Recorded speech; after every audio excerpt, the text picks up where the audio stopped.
제가 이번 주 목요일에 목회 컨퍼런스에 참여해서 우리 행복한 교회 이야기를 나누게 되었습니다. 어, 아시겠지만 제가 목회를 시작하면서 우리 성도님들께 여러 가지 비전을 나누었고, 그 중에 우리 행복한 교회가 건강한 교회가 되어서 또 한국 교회에 조금이라도 좋은 본이 되면 좋겠다, 그런 이야기를 해줄 수 있는 교회가 되면 좋겠다고 생각을 했습니다. 그럴 때 또 이렇게 또 기회를 주셔서 다른 교회들에게, 많은 교회들에게 이야기를 나눌 수 있게 됐습니다. 근데 사실 저는 처음에 섭외가 왔을 때 거절하려고 했습니다. 왜냐하면 우리 교회 사역이 침소봉대되는 것 같다는 생각이 들었기 때문입니다. 우리가 건강한 교회를 추구하고 있지만 과연 이런 이야기를 할 수 있을까? 이 정도의 이야기가 정말 도움이 될까? 그런 생각이 들었기 때문입니다. 실제로 섭외가 왔을 때 거절했습니다.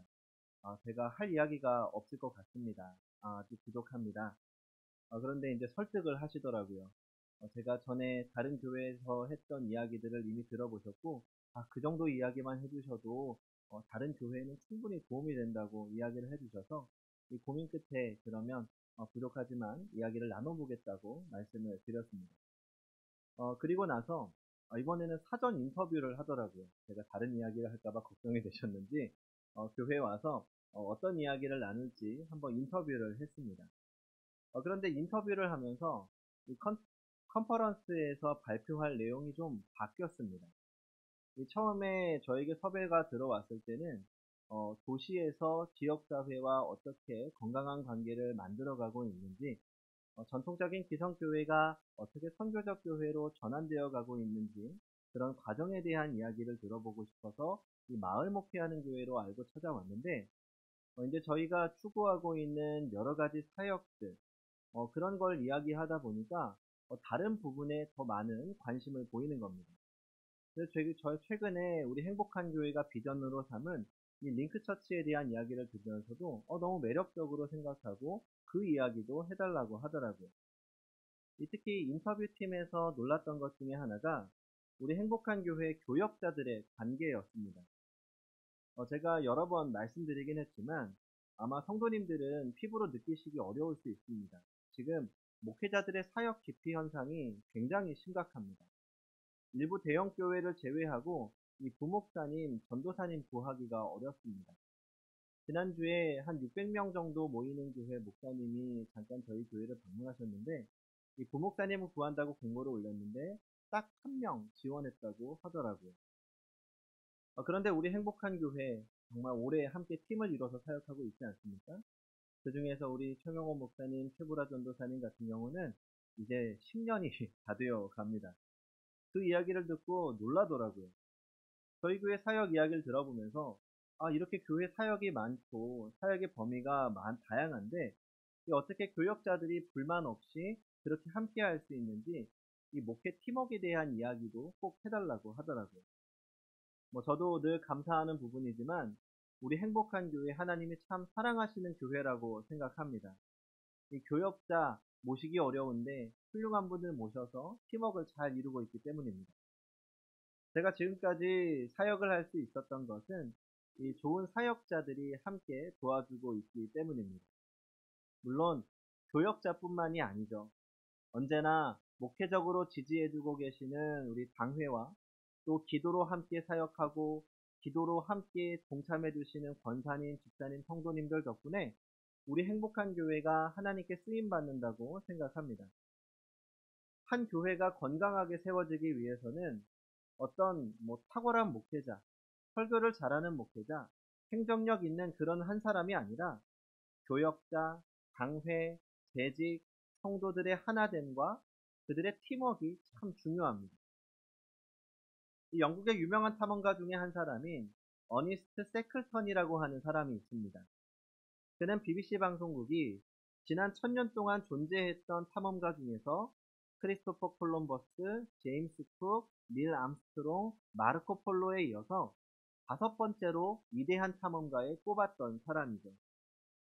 그가 그렇게 위대한 탐험가로 꼽힌 이유는 그가 어떤 위대한 탐험에 성공했기 때문이 아니라 오히려 실패한 탐험 때문입니다. 제1차 세계대전이 한창이던 1914년 8월, 탐험대원 27명이 인듀어런스호를 타고 남극 대륙을 횡단하기 위한 탐험에 나섰습니다. 탐험대장이 바로 이 어니스트 세클턴 경이었습니다. 그런데 탐험이 시작한 지 한 5개월쯤 지났을 때 그들은 목적지를 150km 앞두고 빙벽에 갇혀 배가 파손되어 침몰하고 말았습니다. 최소한의 짐들만 챙겨서 배에서 탈출한 그들은 개들이 이끄는 썰매를 타고 남극의 얼음 위에 첫 번째 기지를 세웁니다. 그리고 그때부터 처절한 전투와 같은 삶이 시작됩니다. 얼음이 부서지기 시작하면서 그들은 얼음이 아니라 육지를 찾아 나서야 했습니다. 이제 그들의 목표는 남극 대륙을 횡단하는 것이 아니라 어떻게 해서든 살아 돌아가는 것입니다. 그 위기의 상황에서 탐험대장인 세클턴은 계속해서 대원들을 격려합니다. 살 수 있다는 희망을 주었고 대원들 한 사람 한 사람을 꼼꼼히 챙겨주었습니다. 영하 40도, 50도에 이르는 참혹한 추위 속에서 발은 썩어 들어가고 먹을 것이 떨어져 펭귄을 잡아먹으며 남극해를 빠져나옵니다. 그들은 천신만고 끝에 망망대해 위에 떠있는 엘리펀트라고 하는 한 무인도에 도착합니다. 그러나 거기도 안전한 곳은 아니었습니다. 그래서 탐험대장이었던 세클턴은 5명의 대원만을 데리고 약 1280km 떨어진 사우스 조지아 섬의 남극 포경기지로 구조를 요청하러 떠납니다. 그들에게 주어진 것은 길이 6m에 불과한 구명용 보트 한 척뿐. 가까스로 사우스 조지아 섬에 도착한 셰클턴은 후 2명을 남겨두고 나머지 2명만 데리고 최후의 구조 요청을 위해 떠납니다. 그들은 세상에서 가장 거칠고 험하다는 드레이크 해협을 통과하고 도끼 한 자루와 로프에 몸을 맡긴 채 해발 3000m에 달하는 얼음산을 넘어 구조 요청에 성공합니다. 그리고 마침내 1916년 5월 21일 스트롬리스 항에 무사히 도착합니다. 조난당한 지 634일 만에 탐험에 나섰던 27명이 모두 안전하게 구조된 것입니다. 단 한 명의 희생자도 없이 전 대원을 구조한 세클턴 경은 가장 힘들었던 순간을 이렇게 회상했습니다. 길고도 험했던 여정의 마지막 단계인 얼음산을 넘었을 때 우리 일행은 분명 3명인데 난 4명처럼 느껴졌습니다. 이상하게 생각되어 동료들에게 물어보니 그들도 그렇게 느꼈다고 합니다. 그 힘들고 어려웠던 여행 내내 하나님이 우리와 동행하셨음을 난 믿습니다. 미국의 리더십 전문가였던 데니스 퍼킨슨 박사는 이 세클턴이 겪었던 사건을 분석하면서 세클턴의 위기 탈출 10계명이라는 것을 정리해 발표합니다. 거기엔 이런 내용이 있습니다. 먼저 낙관과 자기 확신을 가져라. 위기 상황일수록 가장 먼저 처단해야 할 것은 바로 비관의 바이러스라는 겁니다. 그리고 그 비관의 바이러스를 차단하는 최선의 무기는 리더가 먼저 낙관의 바이러스를 퍼뜨리는 겁니다. 우리는 살아가서 돌아갈 수 있다는 이 낙관적인 생각을 한순간도 잊어서는 안 된다는 거죠. 그리고 팀 메시지를 강화해야 합니다. 한마음 한뜻으로 위기를 돌파해낼 짧지만 강력한 한마디의 팀 메시지를 만들어서 전파해야 합니다. 우리는 할 수 있어 라든지 절망하지 않는 한 우리는 산다 이런 말 등등 그 조직의 상황과 성격에 걸맞는 이 팀 메시지를 강화해야 한다는 거죠. 그리고 불필요한 힘겨루기를 삼가야 합니다. 위기 상황에서 힘겨루기를 하는 것은 결국은 다 같이 죽자는 겁니다.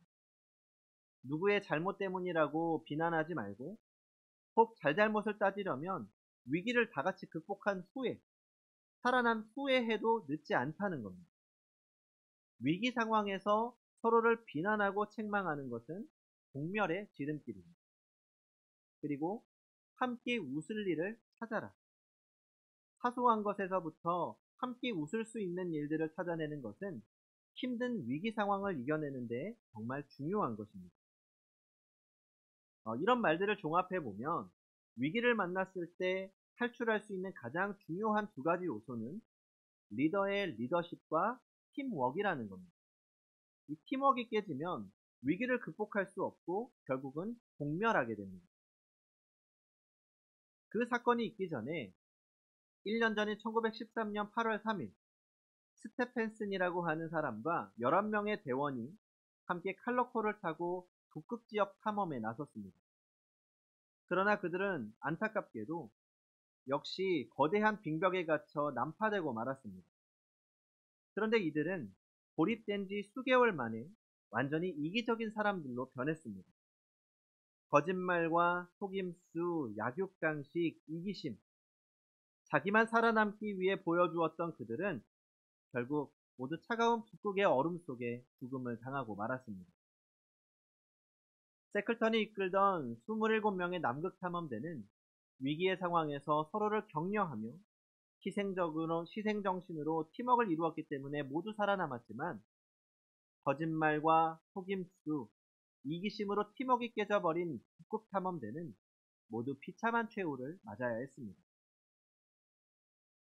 우리가 문제를 극복하기 위해서는 공동체의 팀워크가 얼마나 중요한지를 보여줍니다.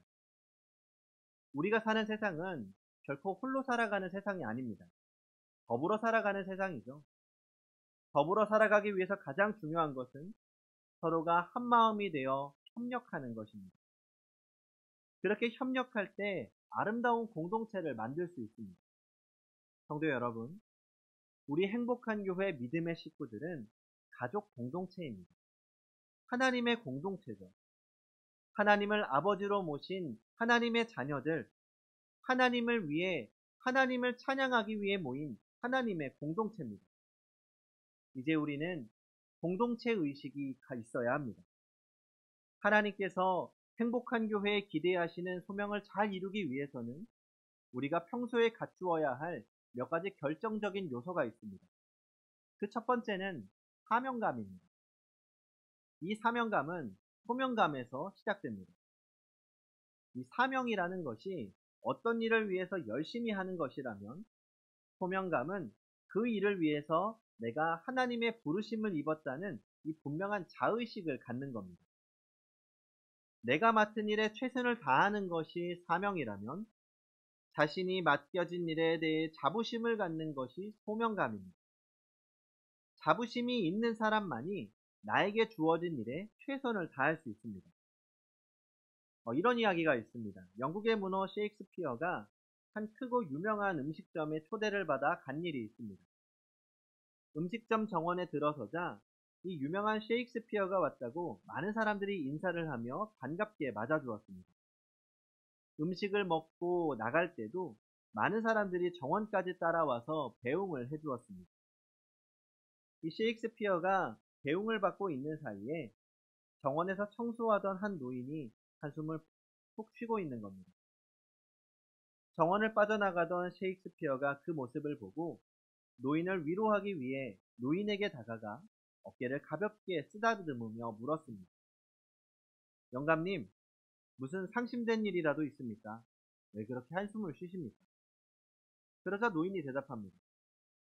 내 팔자가 왜 이리 박복한지 이 나이 먹도록 남의 음식점 정원이나 쓸고 있어야 하니 내 신세가 처량해서 한숨만 나옵니다. 선생님처럼 귀한 분이 되어 사람들로부터 존경받으면 얼마나 좋겠습니까? 그때 셰익스피어가 이렇게 대답했다고 합니다. 영감님, 영감님께서는 지금 하나님의 정원을 가꾸고 계십니다. 하나님은 저보다 영감님이 하시는 일을 더 기뻐하실 겁니다. 성도 여러분, 남들에게 화려해 보인다고 해서 하나님 앞에 위대한 삶을 사는 것 아닙니다. 지금 나에게 주어진 삶의 자리가 어디이든지 상관없이 지금 내 삶의 자리에서 하나님이 나를 쓰고 계신다고, 그래서 지금 내가 하고 있는 이 일을 통해 하나님께서 영광 받으시고 기뻐하신다고 생각하며 주어진 일에 최선을 다하면 그것이 바로 위대한 일입니다. 두 번째로 좋은 팀워크를 만들기 위해서는 서로에 대한 신뢰가 필요합니다. 신뢰가 무너지면 공동체는 깨어집니다. 우리가 함께 하나님의 일을 하고 있다는 믿음, 내가 나의 지체도 하나님을 위해 살아가고 있다는 그 믿음, 우리가 작은 믿음을 서로 갖고 함께 신뢰하며 나아갈 때 우리는 좋은 공동체를 만들어갈 수 있습니다. 불씨는 뚝에 있는 구멍과 같습니다. 작은 불씨는 커다란 구멍이 되고 결국은 공동체가 무너지게 됩니다. 세 번째 요소는 함께 힘을 모으는 것입니다.